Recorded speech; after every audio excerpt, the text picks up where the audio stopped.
that's what we seek. All that we sow, that's what we reap. All that we give, all that we keep, all for the peak. That's what we seek.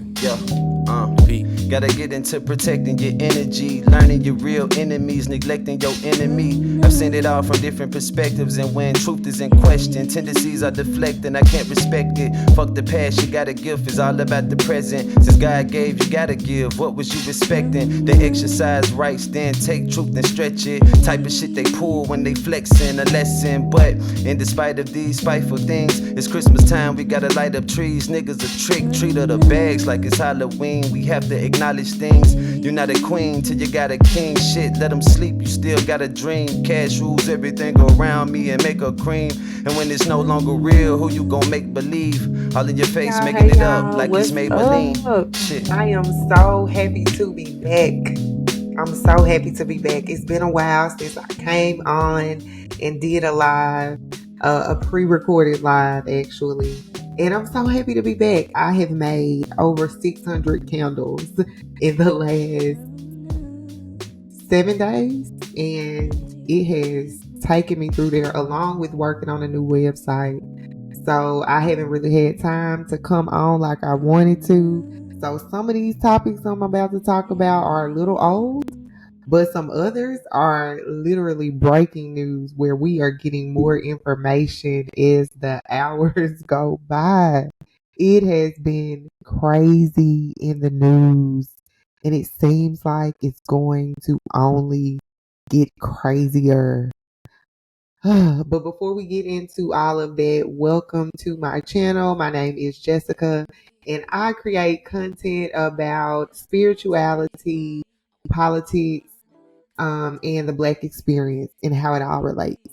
So these live streams I'm doing to try to build my audience up, to reel you in, get you used to me and my opinion. But I have some deep stuff that I want to cover, and I am working on it now. So yeah, all of this has a purpose. But these topics, y'all, topics are crazy. You see the thumbnail. We got Epstein, we got TD Jakes. Diddy is still making headlines, and Kim Porter. Oh my gosh. Epstein, Trump, and somehow they are all connected. It's been crazy. It's been crazy. But I want you all to let me know in the comments where you are watching from. Make sure you subscribe. Follow me on Instagram. I don't do a lot of cross promoting content on Instagram. Instagram is where I'm going to, I guess, give a little more behind the scenes into my research and some of the other projects that I'm working on. But I would love to have you over there. Yeah, go follow me, hit that like button. Let me know where you're watching from. All right, so let's get into this local news coming from Jackson, Mississippi, the city with soul. Shout out to Visit Jackson. We have Drika Siobhan and Amy and Ashley Gibson. Those three women, Black women, are in the process of working on films. They're working on films that are being shot here in Jackson, here in Mississippi. And I wanted to get into their stories. I have met Ashley and Amy back in my blogger days. I know them as the Double Scoop twins. Their blog was called the Double Scoop. And I have recently come to know of Drika Siobhan. I've never met her, but I have heard great things about her and her work in film. So I'm really excited for them. And I just wanted to get into these stories coming out of WAPT, just some little quick stories on them before we go into some of the more intense stuff. Let me share my screen. I got all my tabs open here. Yeah, I just can't believe some of these news that we're gonna cover. It's crazy. It's crazy. I can't wait to get to it. And back to a much simpler time we go. Quiet on set. Inside of this small Belhaven Airbnb, actors, writers, and producers are bringing a vision to life. It's a short film called Hatoru. It's Japanese for Firefly. But the crew is far from Japan. Yes, I grew up here. Ashley and Amy Gibson are two sisters from the Magnolia State. One lives in Los Angeles and the other in Atlanta. But both of them have reunited here at home to bring a child. One thing that I don't think a lot of people know about Jackson is, or maybe you know about it, but if you have not experienced it or really been intentionally immersed in it, you would not believe the talent, the creative talent that we have here in Jackson. Not just your filmmakers, but the people who really make the whole entire show work. The producers, the editors, the directors, the creative directors, the set designers, the music composers, the music artists, the recording engineers. We have a very, very talented creative group here. And if I were you, I would plug into a lot of these people, especially Ashley and Amy, although they don't live in Jackson anymore. They are from Mississippi, so they wanted to make the film here in Mississippi. But I would get in touch with them, and not just them. We have Essence Wallace. She just opened up a studio. We have a lot of good film stuff going on.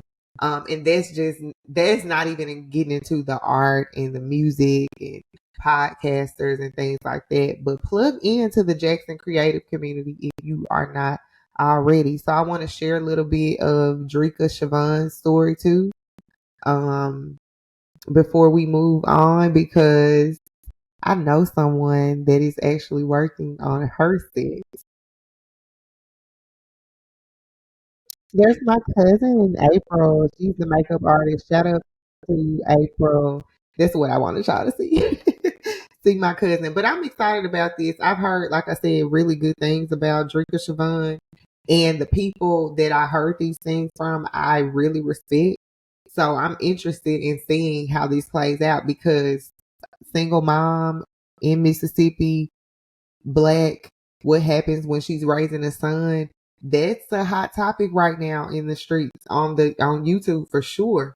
I've seen it here or there on other platforms, but definitely on YouTube, there is a big conversation about single mothers raising sons.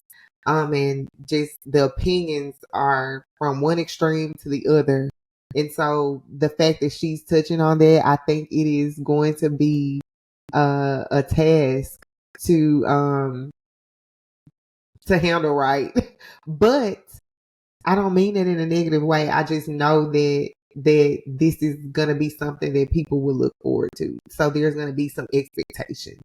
But I feel like with what I think I know about her, or what I've gleaned from what others have said, she's going to tell it in a very, very compelling way. So I'm excited about that. And of course, as I said, my cousin is on the makeup crew, and I did see Juwan. I saw her at the beginning of it. Where is she? There she is. Hey, Juwan. I recently met her on the art scene, on the creative scene. So yeah, we have a great creative community here. Yeah, so y'all be on the lookout for Mama's Boy. Now, in some not so good news with Jackson, but something that I definitely need to touch on is this wrongful burial situation. Things are still happening. The last time that I talked about it, it was in reference to Dexter Wade, his funeral, and then the mayoral candidate Marcus Wallace going on Instagram and criticizing the city of Jackson, criticizing JPD for there not being anyone there to represent them. And, you know, Kenneth Stokes said what he had to say about it. But now, since then, 2 other families have retained Ben Crump to represent them in a similar case, where they're saying that their loved ones were buried in Hinds County without their knowledge. And then when they did find out about it, details were missing. So I want to get into this story really quick. Office about why they were kept in the dark for so long. Just days before Christmas, the mothers of 3 men buried in a Hinds County pauper's grave speaking out and demanding answers from authorities as they prepare to spend this holiday season without their loved one. You a mother when you want to know about your son. Mary Moore Glenn speaking out for the first time since she learned the truth about her son, Mario Moore. According to reports, the 40-year-old Moore was beaten to death last February, wrapped in a tarp, and then left on the street.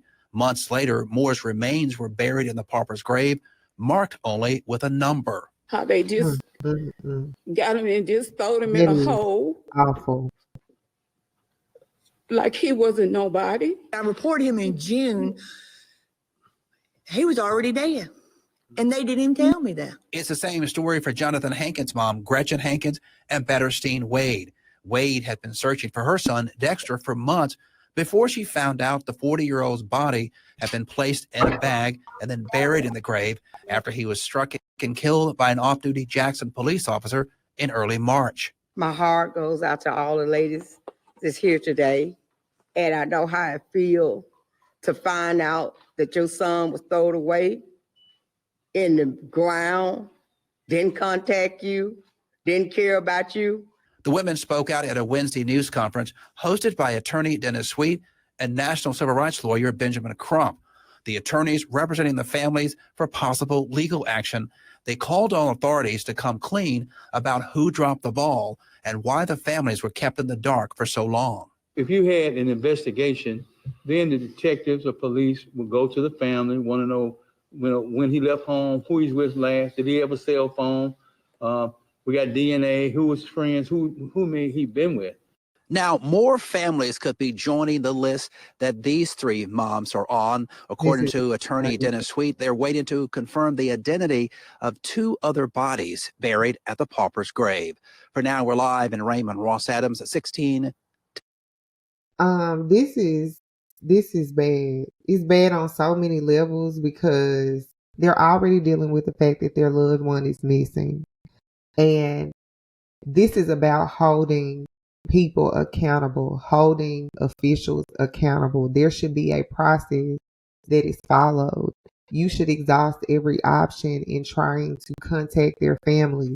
Because when we're talking about someone being deceased, that person is robbed of their opportunity to identify their bodies, to have a last look at them, something that could give them some peace for their loved one, their child. That he may have been a grown man, they were grown men, but they were their mother's children. You know, and a mother's love doesn't change because your child is older. If anything, it deepens, it appreciates it more. But they will never get that back. They'll never have the opportunity to send their loved one off. These men have been in the ground for months. So that's something that you can't put a price tag on that. And whoever was responsible for dropping the ball, they need to be held accountable from the top down. It's really no excuse for this whatsoever.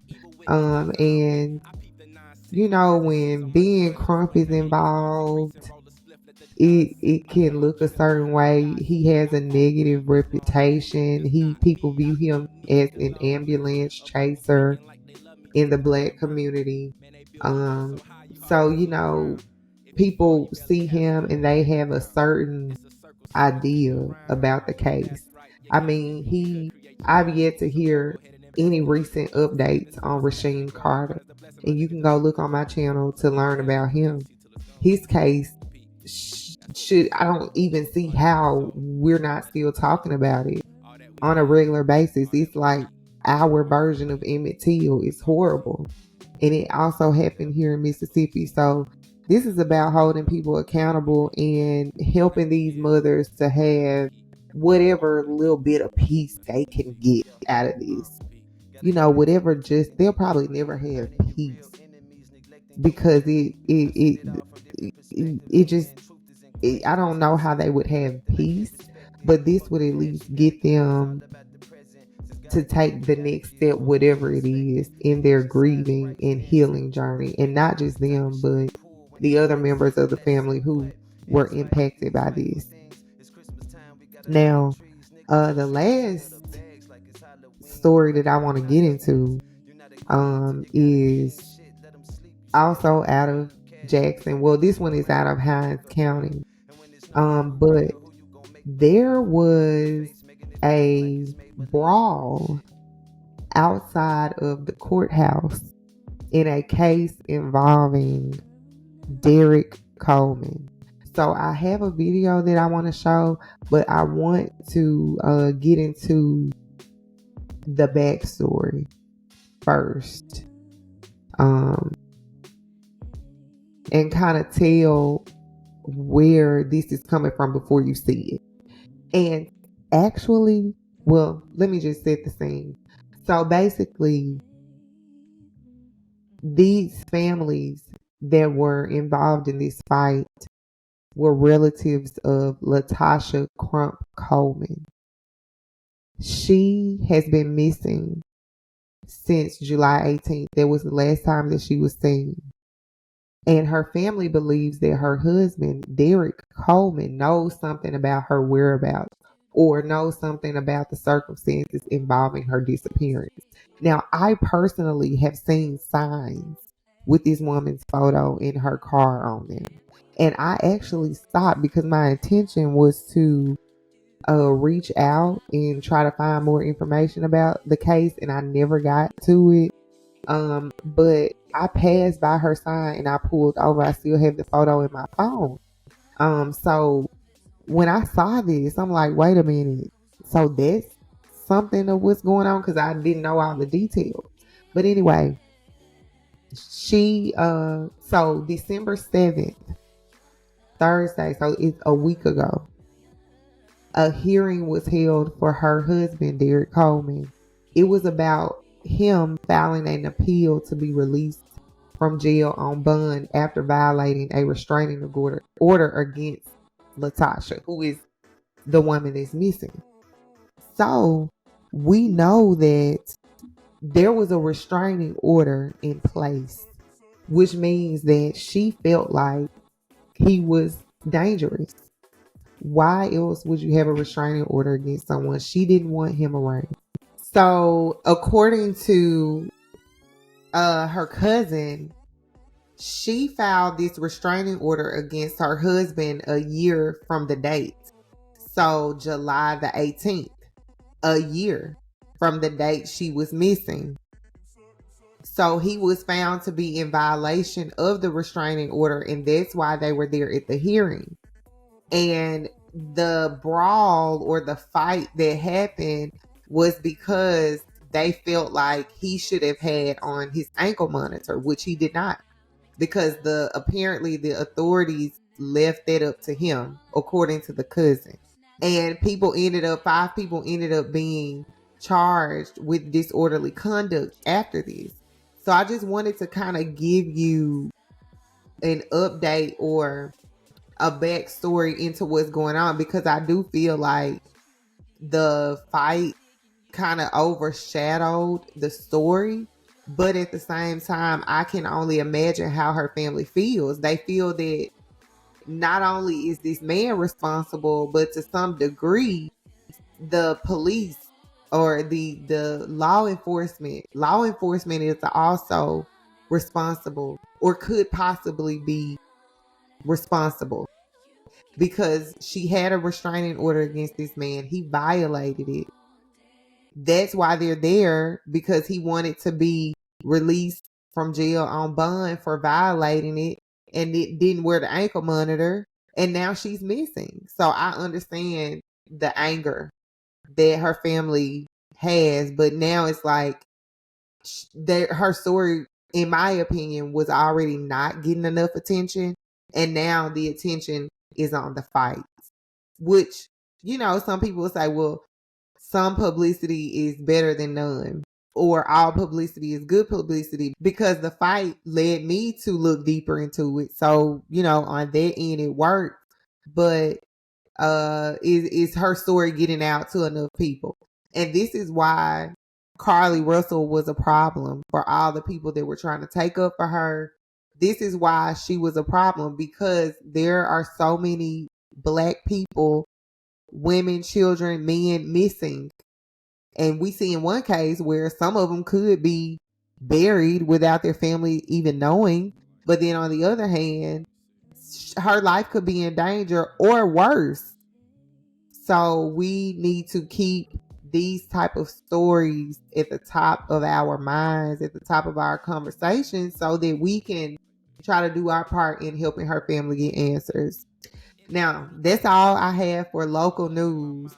Let's get into our pop culture and entertainment segment. If you are enjoying this content so far, give me a thumbs up and subscribe to my channel. I want to talk about predictive programming. Let's talk about predictive programming. I want to give an official definition before I go into my spiel about this Netflix movie. So, according to what is this? The Ohio State University College of Arts and Sciences article on predictive programming. The definition is as follows. Predictive programming is a theory that the government or other higher ups are using fictional movies or books as a mass mind control tool to make the population more accepting of planned future events. Y'all, this is right up my alley. I'm such a conspiracy theorist. I wear that title proudly. Predictive programming. Have y'all heard of that? Basically, it's this idea that the government is giving us subliminal messages through fictional art, such as movies. The Hunger Games. Okay, The Hunger Games. Is that could they really be saying this is where we're headed as a world? This is what life will look like. You're gonna have to be pulled for a lottery every year from this age to this age and go fight for your district. And that would be an example of predictive programming. The idea that we're telling you what we're going to do so that you accept it, like Aliens, for example. How many movies have we seen with aliens in them? And now we're seeing more UFO sightings. So could these alien movies have been priming us to accept aliens? And would they really be aliens at all? Oh, robots. That's what I wanted to say. So would the movies with robots like I Am Legend? No, I Am Legend was like the pandemic. But the robot one was it iRobot or Black Mirror? Things like they're showing you what they want to do so that you can accept it. One thing that I thought was predictive programming was that movie, The Tomorrow War, where the guy, I forget what his name is, but he was sitting on the couch. It was an Amazon movie, I believe. They were sitting on the couch watching a soccer game, I believe. And it was the holidays, I think. I think it was the holidays. And during the game, people like come through this portal saying, we're from the future and we're fighting and you all got to come help us. I feel like that was very strong predictive programming. Or even you could say that show, The 100. I think it's a CW show, but I saw it on Netflix where like all of civilization or what was left was in space. And then you have this actual space civilization called Asgardia. So I think that I think it's real. Even with the pandemic, the Event 201, where it was literally a simulation of a pandemic. You know, that's like, you can't even argue about the pandemic. Like, we ain't even gonna go there. The facts are the facts. You can believe what you want to believe, but I was in the thick of this doing research. Like I said, I wear my conspiracy theorist hat proudly, okay? But anyway, that is what predictive programming is. I don't want to go too far off on that. But the reason why I'm bringing it up is this Netflix movie, Leave the World Behind, that everybody has been talking about. I have not watched this movie because I feel like it's more predictive programming. And I know my limits, right? And I know now my intuition about with this movie was right, because I'm seeing people say that it's giving them nightmares and they have anxiety now. And you have to be, I'm bringing this up not to really give the movie more attention, because I'm seeing things here or there. Like I've watched a little bit of commentary on it. I know enough about the movie to know that it's something that I would prefer not to have in my psyche right now, because I have been there, done it. Still wear my conspiracy theorist hat proudly, but I've been there, done it. And we have to be selective with what we entertain, what we allow into our spirit, because I do believe that the predictive programming is about energy. If it's true, if this theory is correct, and they are sending us messages through media, through movies, through books, so that we'll accept it, then you don't want to accept it. So don't even let it in your thoughts, because your thoughts become things. It becomes nightmares in some cases, and anxiety, as people have said. So I just want to give that warning. And I think it's so befitting that I had planned it like before today, when what I found out today, or what I've been seeing circulating online today. Okay. This is very fitting for this talk. It's time for us, and I don't want to be an alarmist. I don't want to be a doomsday predictor or anything like that. But I think it's time for us to really take our spirituality seriously and really get our lives together, because I think we are on the road to see some unprecedented things. Okay. Everything is lining up to say that. All right. So with that said, let's get into this White House holiday party. I'm gonna get a little. Do I want to talk about this? I don't want to say a lot. I don't have a lot to say about this. My daughter's right here. You want to go play?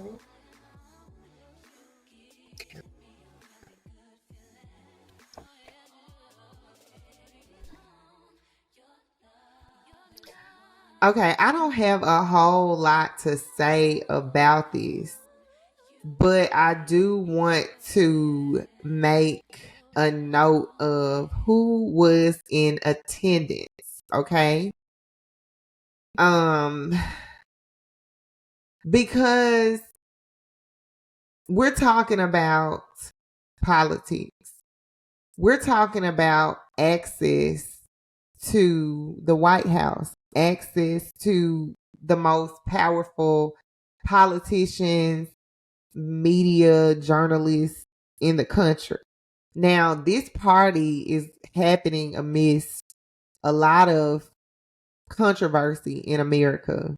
We have a border crisis. It's beyond a crisis. And y'all, I'm working on something with it too. I'm taking my time with it because I want to include every receipt, because you're not going to argue with me on this illegal immigrant migrant situation. It's bigger than what we think. And I'm not arguing on it, okay? It's beyond crisis at the border. And we really, really, really, really need to be thinking seriously about what that looks like for our community as Black folks. So we have a border crisis going on. The economy is in shambles.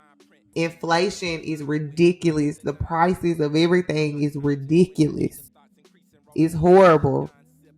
Healthcare is awful. Crime is out of control nationwide. The Black community is upset about none of the promises being made actually being fulfilled, as our community sees other groups getting what they need and what they want. That's a whole nother thing too. My point is, it's a lot going on. So to me, when you make a conscious decision to be in a place with all that goes on, you have to take the criticism. So Joe Biden has to take the criticism. His administration has to take the criticism because you chose to still put on this celebration. And then I just want to speak specifically about the people that are representing our community. And you can say, oh, it's a social event, blah, blah, blah, blah, blah.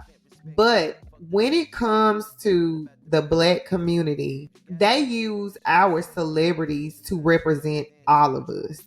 Instead of putting our brightest, most influential political voices, political change makers, people who are doing the work, who are in the trenches, who actually can relate to the people, the everyday Black person, not even a super educated Black person, but your everyday Black person in the hood or not, in a rural area, whatever. These people they don't represent our community as a whole. You don't see that happen with other groups.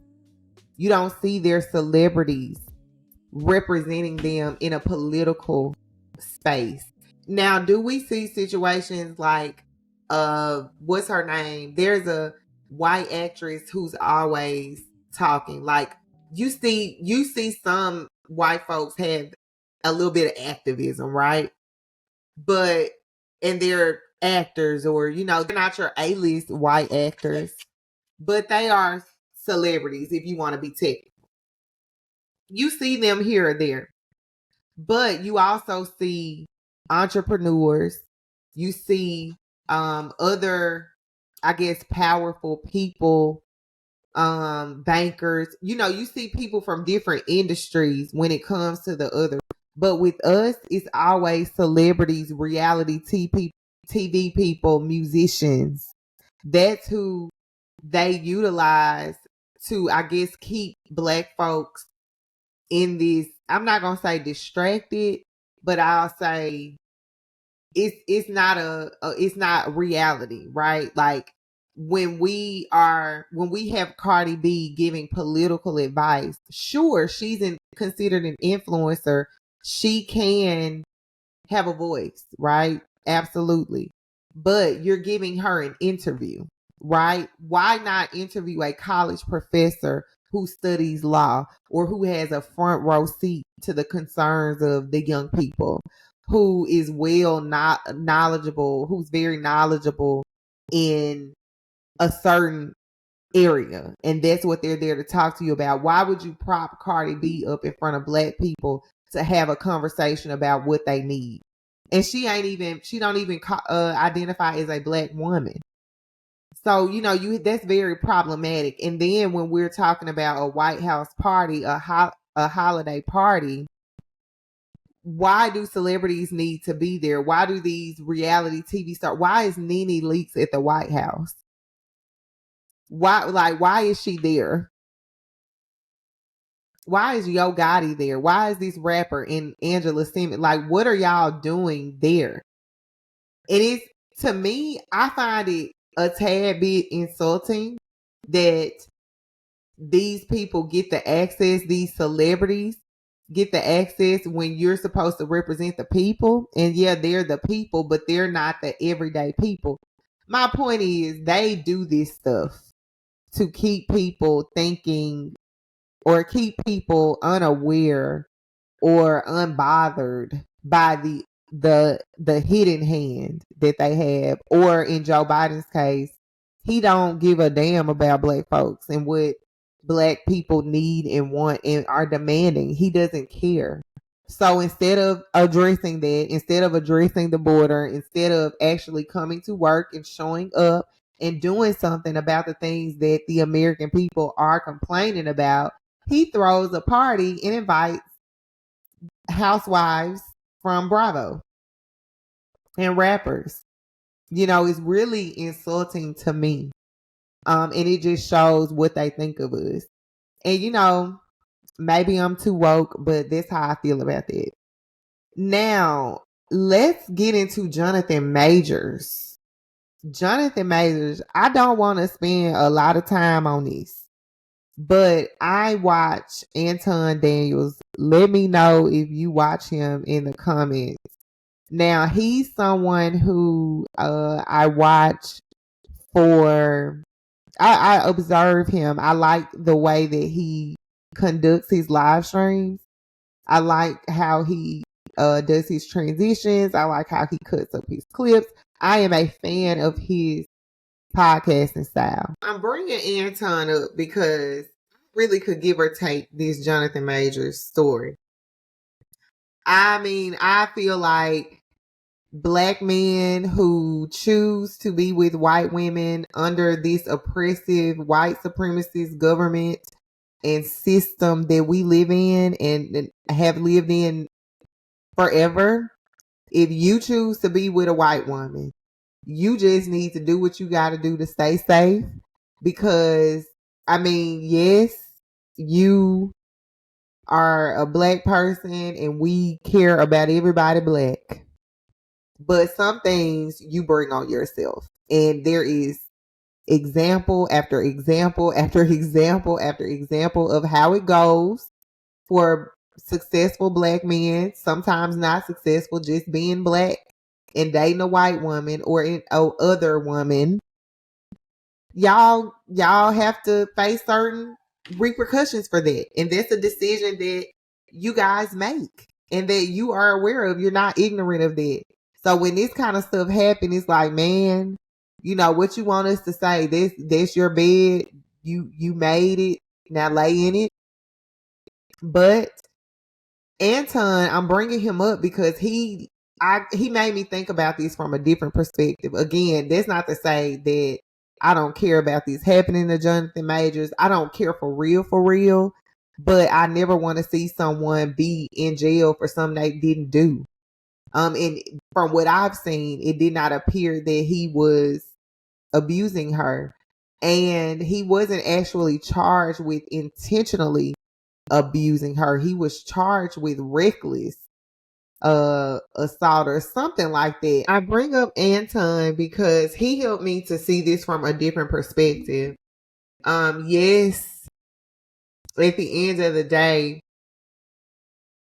this, you know, whether something continues to happen or whether something has always happened does not make it right.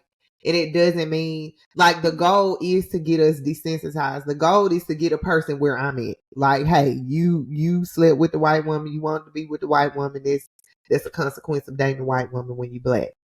We all know this, right? But at the same time, that doesn't make it right. And Anton had a unique perspective about sleeping with the enemy. And it really could be applied to any person, Black, white, other. And so I wanted to share that because it made me think about Samson and Delilah, how she was really his enemy and why God specifically told the children of Israel to not marry with those other nations. They were to select wives from their people. And this is why, or that was why, because these women were actually dangerous to them or could be. But yeah, let's get into Anton and then we go into TD Jakes. Woo. TD Jakes. I can't find in the clip where he was talking about sleeping with the enemy, but his point was, or what he said was that who you choose to be your partner is one of the most important decisions that you can make. And I agree 100% with it about that. Or I agree 100% with it. Tony and I talk about this all the time. Like, we are so perfect for each other. Like, we're not perfect people, but I literally would not be who I am if it wasn't for him, and vice versa. Like, I needed him as a husband. God knew that I needed every quality in him for me and his purpose for my life and our purpose together in this world to impact this world. So who you decide to sleep with, become attached to, it does matter. It can make you, or they can make you, or they can break you. And we're seeing it a lot. And this has been an unfortunate lesson for Jonathan Majors. But I want to stop and take a break right here so I can kind of reset before we get into the latter half of this. We're talking TD Jakes. We're going to be talking about Trump being banned from the 2024 Colorado ballot. We're going to be talking about this Epstein list that is supposed to be released. Pope Francis and same-sex.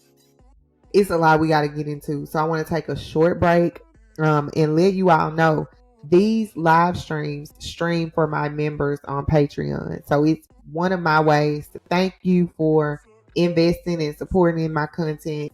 So you get to be part of this live stream in real time by becoming a member. You're watching a playback, obviously, but I want to just take a minute, share my Patreon with y'all, and we'll be back. And we'll be back to get into the second half of the stream.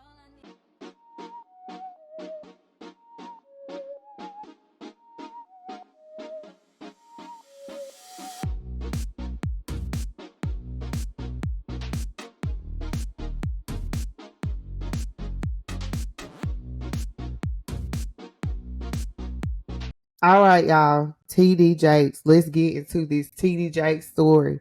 Y'all, this was out of all the craziness. I'm talking about yesterday when I was seeing the news stories come through.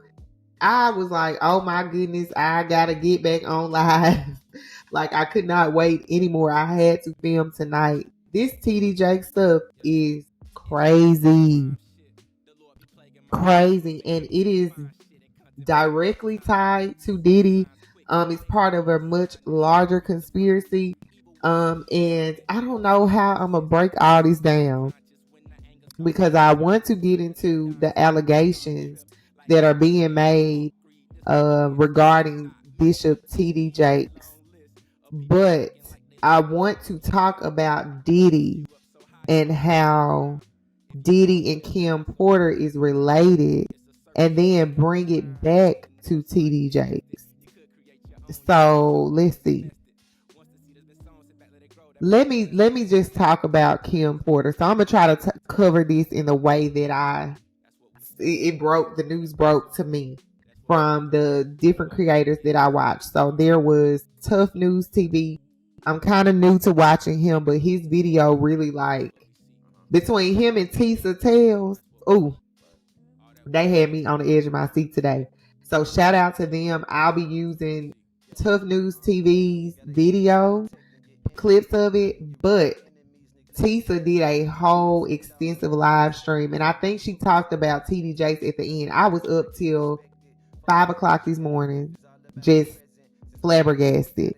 So TD Jakes is now being accused of, or there are rumors going around that TD Jakes is not only part of the LGBTQ community, but he is allegedly or has allegedly been involved with young men. And some of the situations are said, it is rumored that they occurred at one of Diddy's or at multiple parties hosted by Diddy. Okay? So that is the gist of the allegations. And that's how Diddy is related. Okay? It's also being alleged that TD Jakes is part of a Freemasonry society, which now this is where people get lost, right? They're like, forget Illuminati. We're not going to say Illuminati. Illuminati is kind of like woke now. They have these connotations that you either turn your ear completely off to them or you're all in. So we're not going to say Illuminati. We'll say secret society, or we'll say Freemasonry. Right? So Freemasonry is real. You can look it up. There are even female Freemasons. America was founded by members of or Freemasons. And that is why you see a lot of the symbolism in the country that you see. Now, TD Jakes has been associated with Diddy. There has been video footage of him at a Diddy party. And you would ask yourself, so I'm going to come from this from different angles. I'm going to come from the conspiracy theory angle, and I'm also going to come from the spiritual angle as a follower of the Most High God. So I'm looking at this from different perspectives, right? So Diddy had host these parties. They are legendary parties. Everybody's always talking about what went down at a Diddy party. We've talked about him already. We know how Diddy get down, or how it's said that he gets down. Now, why would a pastor be associated with him? And this is where we're going to get spiritual. Regardless of how you feel about Christianity, how you feel about the church, what church trauma, religious trauma, hurt that you have, because I have it too. The Bible still stands. The Bible is very clear if you read it on being orderly. There are certain protocols that you need to follow. The Bible calls us to be in the world, but not of it. We are to be set apart. And when God speaks about being set apart, that's literally. In no situation should a pastor be at a private celebrity party with all types of debauchery going on. All types of sexual, crazy, drug type things. There's no reason that he should be there. There's no good reason for that. And so he was there under the guise that, oh, I'm his spiritual advisor, so this is why I'm there. That's what they're saying. Well, these allegations, now that they're coming up because of what's going on with Diddy, it's shining a negative light on TD Jakes right now. And not just because he's a pastor, but really because of what the allegations are. We're talking bad. Like, y'all, we gonna get into it, but we talking bad. And where Kim Porter comes in is that allegedly first, let me back up. I'm getting ahead of myself. Y'all, it's so much. I'm trying to make sure I say this in the right order, and my daughter coming in here back and forth throwing me off. But people said, when all these allegations about Diddy first hit, people said that Kim Porter and Cassie were not like enemies. They weren't enemies. They had a relationship, if you want to say a friendship. Some people say that Kim Porter was trying to help Cassie. Now, I knew about Kim Porter. I knew who she was, and I always assumed her and Diddy had like this picture perfect relationship because he seemed to be really crazy about her. And I never like took the time to go deeper than it. That was just what I saw. But I did wonder, kind of because people would bring it up, why he didn't marry her, why they weren't married.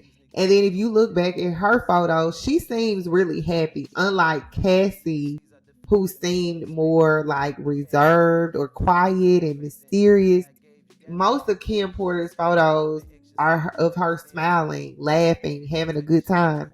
So I never thought that there could be anything negative going on in their relationship. Maybe they didn't get married because he didn't like commitment. I never thought it was something where what people are saying now, like, oh, he possibly abused her. He may have had something to do with her death. Like that's hard for me to wrap my head around.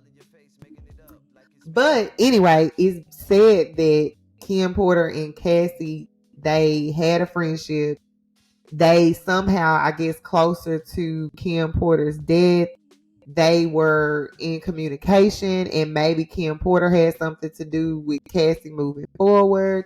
Maybe she's like in the back of Cassie's head before Cassie files along with her husband.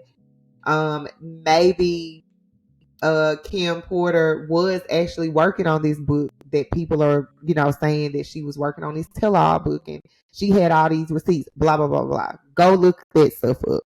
But I'm bringing Kim Porter up because part of the T.D. Jakes allegations involve surveillance, that he was not in disguise, or he didn't have the privacy that he thought he had while he was doing these things. Word on the street. And it has to do with Kim Porter possibly having this footage on a USB drive or some type of evidence, not just her, but the person who was the alleged victim is supposed to be coming forward with receipts. And it is a man, and he was young at the time, and this isn't not the only pastor whose name came up. So this is something very, very serious, but it's interesting to me that Kim Porter's name is being thrown in the mix, that Cassie allegedly turned over this burner phone and this USB drive that had these materials on it, or it's being said that they could possibly be on there. But we're going to get into that in a moment. But that's not all. What I find to be the most interesting and to be the most jaw-dropping of this all is the spiritual side of it. And when I was watching this video on Tough News TV, he inserted a TikTok from a woman who had prophesied back in 2022, September 2022, that T.D. Jakes was going down. That he was going down. And everything that she prophesied in September 2022 is now the same or similar to what is being alleged. Not only that, people are saying that some medium or some woman did a reading or something, which I don't get into that. I used to kind of be on the fence about it. Now it's a hard no. So I don't watch that type of content. But what I'm saying is that some medium also has said something to the effect of TD, something dealing with TD Jakes or possibly this Diddy connection, something like that. Like I said, I kept seeing it in this exchange about this particular allegation. So that's what really drew me into the story. Because one, I'm not really surprised. Like we saw what happened with Eddie Long. We know that it's a lot of LGBTQ community members in the church, especially men. Y'all know who they are. There are stereotypes when it comes to that for a reason. And so this is not surprising. The rumors about T.D. Jakes are not new. He has been connected to Tyler Perry, and it's being said that his wife is aware of this. And so that's where I want to get into. That's where Jeffrey Epstein comes in. And also another spiritual way to look at this is that this is the same stuff that has always been going on. This is the same thing that was happening in the Bible. This stuff has just continued.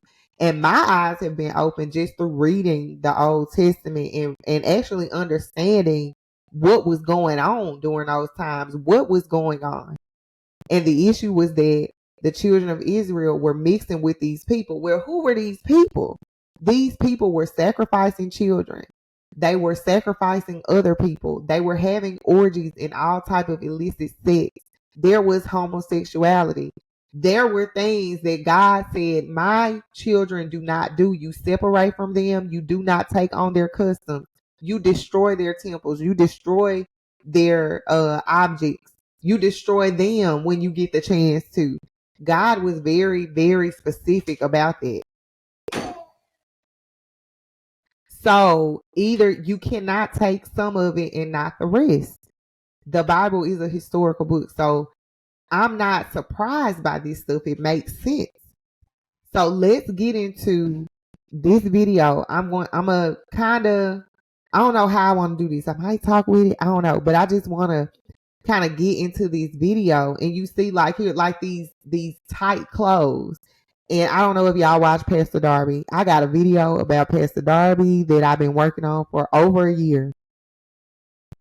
But Pastor Darby did expose T.D. Jakes. And I believe that Pastor Darby was a prophet. And that's not something that I'm even really happy to say, because I don't want to see the world in which he prophesied about. But unfortunately for us, but fortunately in the end, because we know who we belong to, yeah, I think he was spot on with some of the things that he said. And he already talked about T.D. Jakes. He already talked about who runs America, Hollywood, all that kind of stuff. And this was years ago. So let's just kind of get into this video, just a little bit of it. And I'll be popping in and out with my commentary. That I have some potent information in regards to some of y'all's favorite bishop and how he be moving. But this particular woman is talking about T.D. Jakes. And I just want you to take the time to listen to what she has to say. And then after that, I'll be right back. A lot of you know T.D. Jakes, but most of his teaching is unbiblical. And this is what he has to say about God. God is my business partner, and my giving to him is his cut. And if I rip off his cut, why should he bless me? I start giving on that level. Okay, and the problem with it right there, God doesn't get a cut. It all belongs to him, okay? Y'all, this is a pastor. This is a pastor who a lot of people love and adore. So that God would owe me. Oh, y'all don't hear what I'm saying? You can't handle that. See, I want to stop it right there, because not only is that preaching complete blasphemy, it says in the Bible that people will have itching ears and will only preach a doctrine of men rather than God. It's time to wake up. A lot of y'all still sleeping, because a lot of these mega pastors, a lot of these mega churches only want your money. They don't want you to have a true relationship with God, because the Lord didn't say he's going to bless you with what you want. He will bless you with what you need, because it's not all about you. But T.D. Jakes, he said that God has to pour him out a blessing. He said there is no other way. That God had to open up the windows of heaven and pour me out a blessing. Lord have mercy on his soul. And see, this is another thing. God does not owe us. I get where you could kind of, now I'm probably reaching, right? But I could see if he were saying, well, I'm doing this thing so that God will continue to bless me, because we all obey God. Really, we obey God because that's what he has called us to do. But you do hope that he will bless you for your obedience. He blessed King David. He blessed Solomon. He blessed countless of biblical figures for their obedience. But at the end of the day, it was their hearts. They were doing it because we actually owe him everything. They owe God. They felt like I'm following you with all my heart. My life, I am devoted to you. I am remorseful when I sin. Please forgive me. So I want to be obedient to make you happy. I want to be obedient because that's how we show you love. Not so you can give me something. If you give me something, it's great, and I want you to. But it's not transactional like that. Or it shouldn't be. It could be, but that's not the driving force. I hope I'm saying it right. And again, this is my opinion. This is how I'm looking at it. This is my interpretation of it. I could see where if you want to reach and stretch and bend to try to understand what T.D. Jakes was saying, you could make that argument. But I still wholeheartedly disagree with what he said and his approach. Especially, it's very irresponsible for him to have taken that approach in front of those people. And they just, yeah, amen, don't even see nothing wrong because they're so caught up in the celebrity. They're worshiping him. They're worshiping what he represents. And their eyes are not on God. Then you hear everybody in the background just cheering and saying, oh yeah, it's because they have itching ears. They no longer crave sound doctrine. It's time to wake up. It's time to wake up. Judge them, but that's not all he said. This is what, God was speaking and this is what I want to get into right here. This is crazy. It's crazy. Saying that T.D. Jakes, that was the first time I understood the 2414 prophecy, is a Freemason that that this man has taken occultic vows and that he is part of a brotherhood, that he is serving Satan, who is his true Lord and Master, and therefore he is using his gifts and abilities to cloud the mind of people. Do you know what it is when you are in a ministry and someone is working in the dark arts? Someone has taken an oath to Satan. You're sitting there thinking your pastor has taken an oath to God, and as God, like God revealed in the problem in the African churches, you're sitting there and a man has taken an oath to an entity with breast and a tail sitting under the sea on a throne with a crown on her head, the queen of her coast and her little minor deities. Your pastor serves that thing and then stands before you, preaches a word of seduction to you, has taken the souls of the members in covenant and can hand them over at any time to pay his dues under the sea. I don't know much about Freemasonry. I just know that it's a thing that serves the devil, especially at the highest level.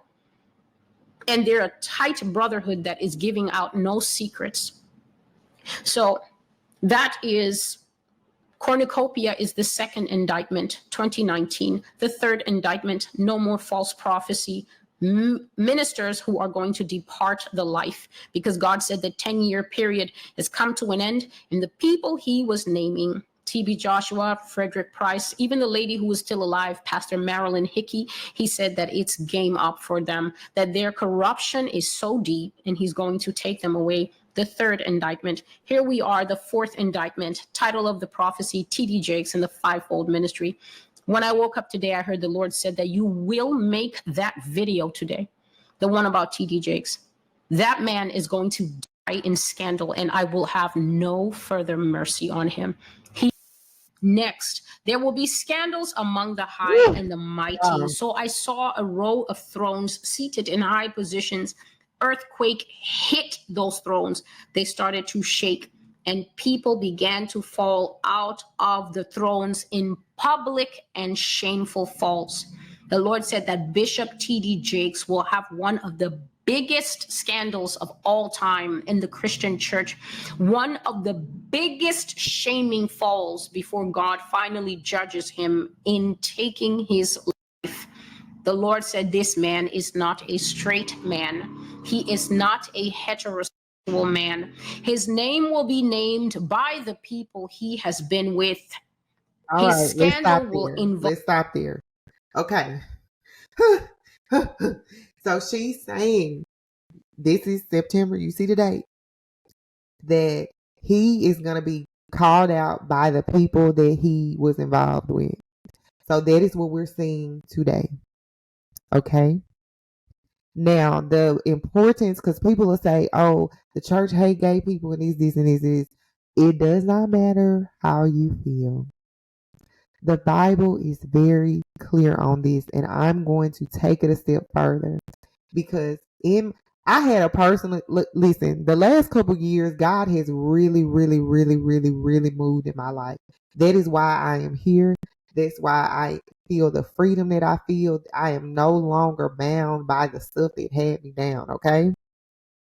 I hate to say this because I don't want to sound like that white person that says, "Oh, I have a black friend," but I know a lot of people that are in the community. I have family members in the community. I have friends or acquaintances in the community. And even still, because I believe in the Bible, and that is what I choose to follow, the Bible is clear on that. And here's what I learned in my research. The children of this is a war that we're in. And I don't want to go too far in it. But let me just say, the reason why homosexuality was a problem was that it was a form of worship to one of the idol gods, one of the deities of the time. The homosexual acts were the form of worship for this deity. And this spanned generations. And it involved blood sacrifices. So these things about Freemasonry, secret societies, and high places, and homosexuality and all of that, it's not far-fetched that this stuff is going on, just based off of what I read in the last month of the Old Testament. I had to go and look and do their research on who are these deities, who is this Asherah, who is this Ashtaroth that I keep reading about. So when I did my research on that, I saw that this was the same deity. They every civilization, you know how the Bible says that God separated everyone at the Tower of Babel, and that's how you got the different languages and things like that. So these different languages and places in the world, they had different names for this deity, but they're all the same. So Ishtar, Inanna, Astarte, Isis, they're all talking about the same deity. Growing up, you would think that all those names or figures were different people, but it's actually referring to the same one. And that deity appeared as a man and as a woman. And I'm going kind of deep into this, but I'm bringing it up to share why the homosexuality part is a problem, other than him being a pastor. And, you know, like him being a pastor just makes it even more worse. But he's being a pastor. He should know this. He knows this. So if he's up here on a stage in a pulpit on Sunday, and then on Saturday night you was at Diddy party with a man, like, that's bad optics all the way around, regardless of what you think about that. So I just wanted to bring a little context and kind of set the stage. I just wanted to bring some context and set the stage for a discussion that I want to have later about this particular deity. The devil is not sitting there with TD Jakes, but by the acts that he's doing, it is devil worship or idol God worship.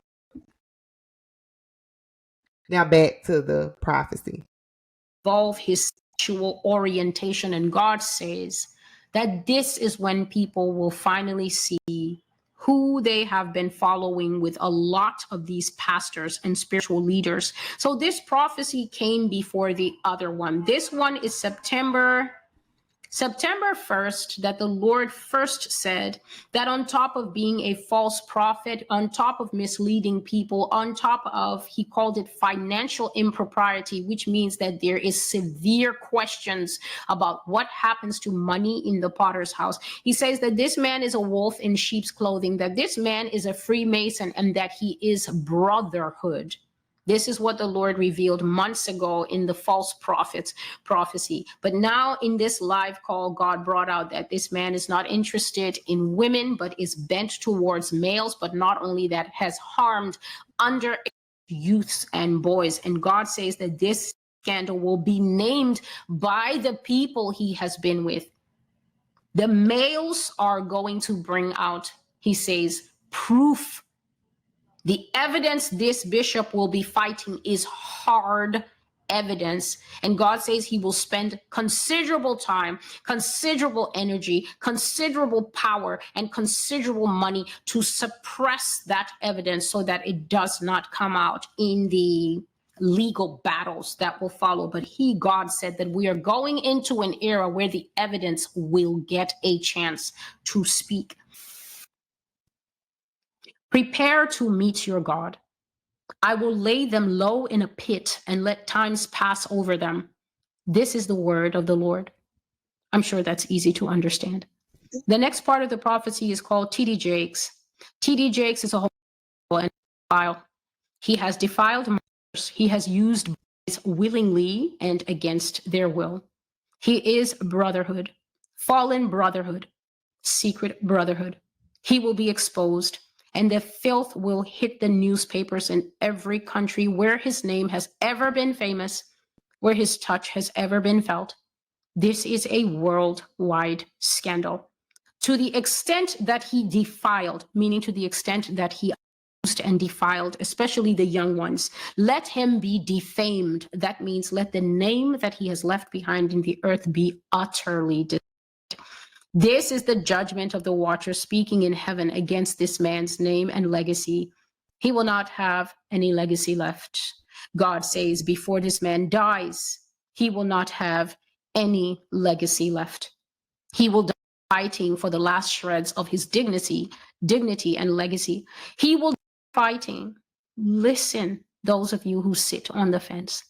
He will die fighting not for the mercy of God to be restored to him. What a terrible thing it is to lose the love, the favor, and the mercy of God. He will die fighting for mercy to come back to him. God says he will die fighting for his name that he values above God.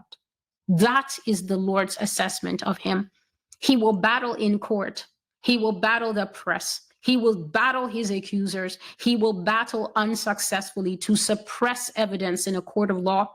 He will fight and say that certain tapes, certain text messages should not be admitted into evidence. He will use money, power, clout, and influence, but to no avail, says the Lord. He will not protect his ministry and empire. God says that the potter's house will fall. The potter's house and everybody in it will fall. All right, so you guys just... That's deep. That's deep, y'all. Very, very deep. And, you know, I don't wish anything like this on anybody, because if this is right, which we're seeing this unfold, we're seeing her prophecy unfold, even if, because people say, oh, well, he's not guilty. You already had one. Come on. Okay, I cut the video and rewound it a little bit because I had to step away for part of that. And when I was rewatching it, I thought about it. Made me think about. I always think about the folks that's gonna like go against her, right? Because, sorry, babe, I gotta say this, but me and my husband, we go back and forth about spirituality when it comes to celebrities. I feel like he gives them too much credit, like he holds them in too high of esteem to think that anything is beneath them. That I believe that people are capable of these things, right? So I tend to think about that person's point of view and when I'm taking in information. And this reminded me for people who would say, well, who makes her, like, who says she's a prophet? Who gave her that authority? You know, people will judge her because she has a veil on her head, and that's not something you even see in a modern day church. So people will immediately attack her credibility. But as she was speaking, God, I don't know if it's God or what, but it immediately, the situation between King Saul and Samuel came to mind about how, well, in reference to Saul was always trying to find out information the wrong way. He was very impulsive. He didn't have a lot of patience, and he consulted, he dabbled in dark arts. He did a seance to talk to Samuel from the grave. So he was not patient. He didn't wait on God. He didn't follow God's commandment. So long story short, around, not just around Saul, but around other figures in that time period, they had prophets around them. And Saul was actually told, and I can't remember if it was by Samuel or if it was by another prophet after Samuel had passed, but Saul was told that he would die, that God was gonna, you know, like, hey, buddy, you did what you did. This is your judgment. It's judgment. It's not that God hates you and God would never do. No, this is judgment. Especially if you're dabbling in idol worship, which according to her, this is what the word that she's receiving. So I just wanted to bring it up that there were people in the Bible who were prophets, people who wrote books. I actually looked up one of the prophets' books because I'm like, how do we not read this stuff? Like, it's saying here that it's written in the book of so and so the prophet. Why aren't we reading that in church? So it's a lot of stuff that I missed that I'm going back and learning, and it really got me shook. I ain't gonna lie. especially the way stuff is unrolling now. Like, God is real, the Bible is real. This is a war. This is a war. So I just wanted to point that out. But now that I'm here, I want to go a little bit further in the video where the guy, Tough News, I'm not sure what his name is, he goes into an email that he received, which basically backs up this woman's prophecy. So let's check that out. You was all alleged. I have to protect the integrity of my platform, and I will do so by any means necessary. All right. So let's go ahead and dig into this email. And it says here, what's going on, my bro? I hope everything is copacetic. So I want to put you up on game on the real nature of Diddy and Bishop Jake's relationship. But first, let's understand that Bishop Jakes is not of God. He is undoubtedly a Freemason, and so was Diddy. And I say he was because it seems as though he has been stripped of his protection, privileges, and power. But make no mistake about it, his soul is still spoken for by the devil. He will never be able to fend off or escape that harsh reality. Anyways, I'm told Diddy and Jakes masked the real nature of their relationship by both of them saying that their friendship was founded on the basis of TD being a mentor to Diddy. According to this person, who I blocked their name out because I have a relationship with them, Kim Porter said TD was accused of SAing a young man back in June of 1983, which was a year or so after he got married to his wife, and that could be how the incident was covered up at the time. It's been said that a man threatening to come forward to expose Jakes in 1999 had abruptly fell completely off the face of the earth. Pastor Blank says the guy was paid to keep quiet, and 2 years later, the man was found dead with a self-inflicted gunshot to the head. The guy's name was Blank. Do not disclose his name. I will tell you later why. I'm told the incident occurred at a church called Emmanuel Temple of Faith, located in Smithers, West Virginia. Okay, let's just stop there. These are specific details, right?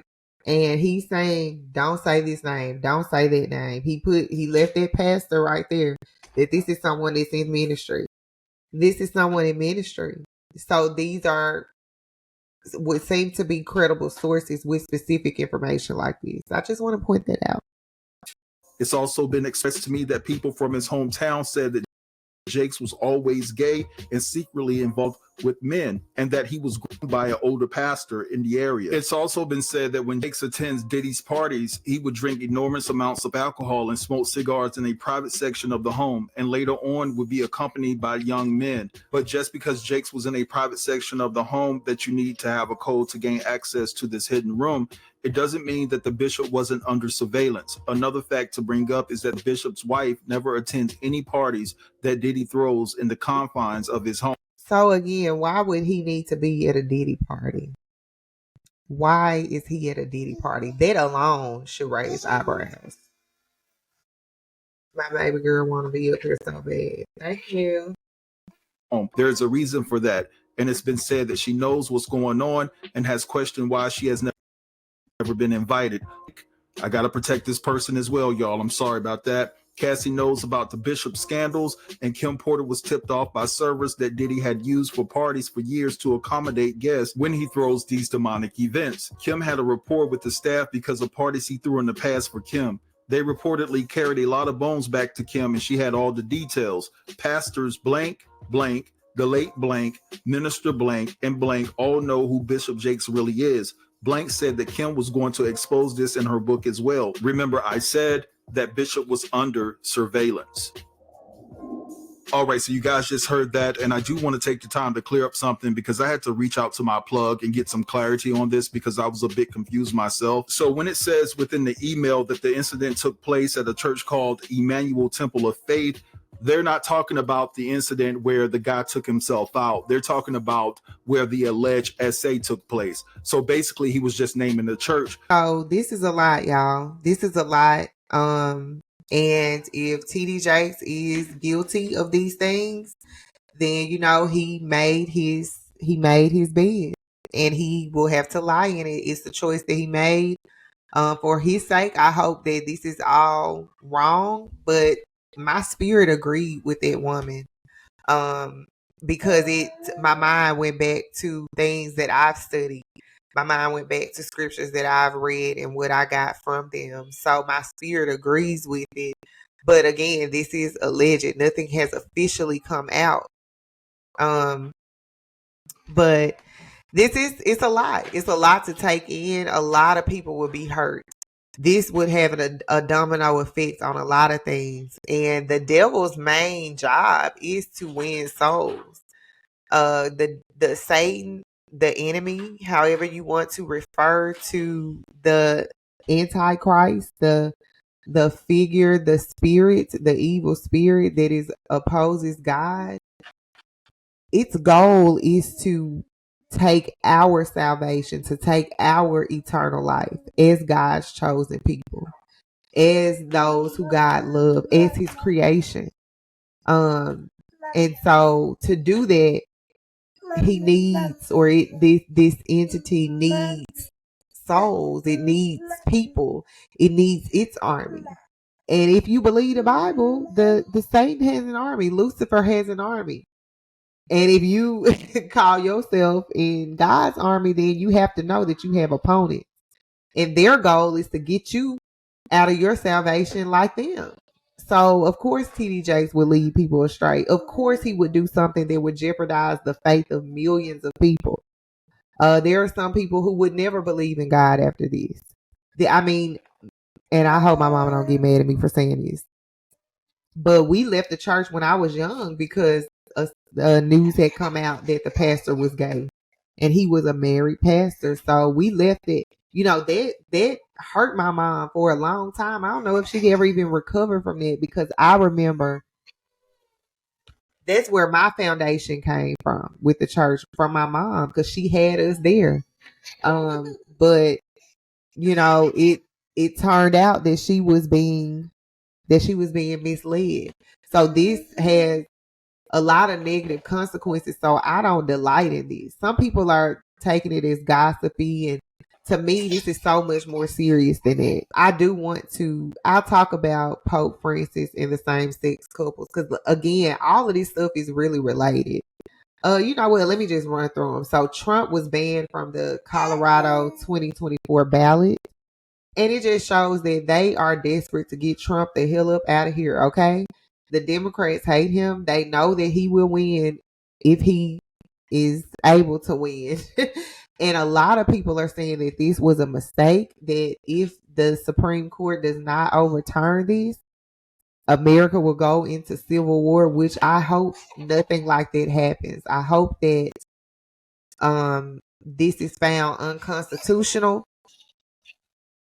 Even left wing, super left wing people are saying that this was a mistake on the Democrats' behalf, because you're saying that you believe in democracy, but you are so obsessed with getting Trump out of here to where you're going to these means. And if you set this precedent, what if the next person does it? So this is just bad all the way around, no matter what you feel about Trump. And it is a very slippery slope. But y'all go and look more at that.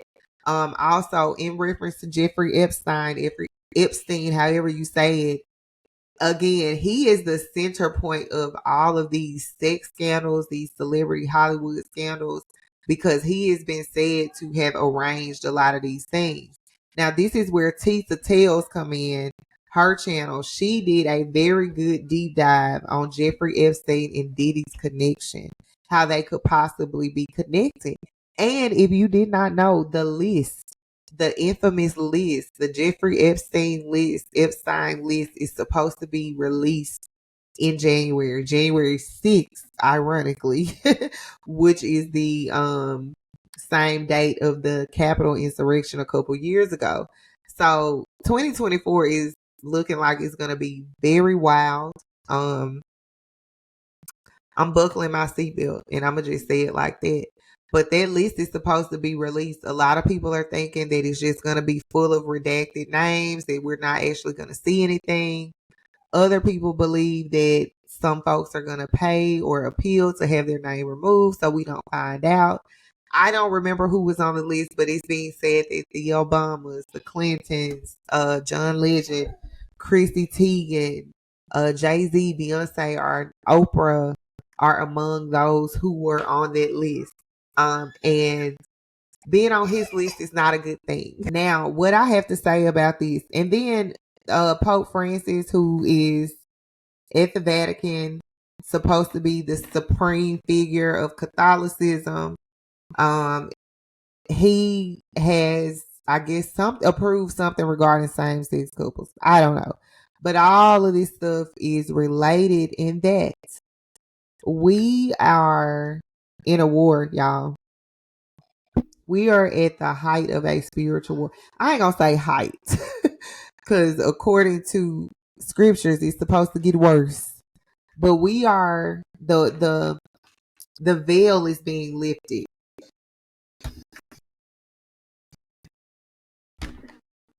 God is really exposing things. This war is raging stronger every day. And this is what it's all about. This is why it's not about us. You heard the guy in that tough news TV video say, it ain't about you. It ain't about, because it's not.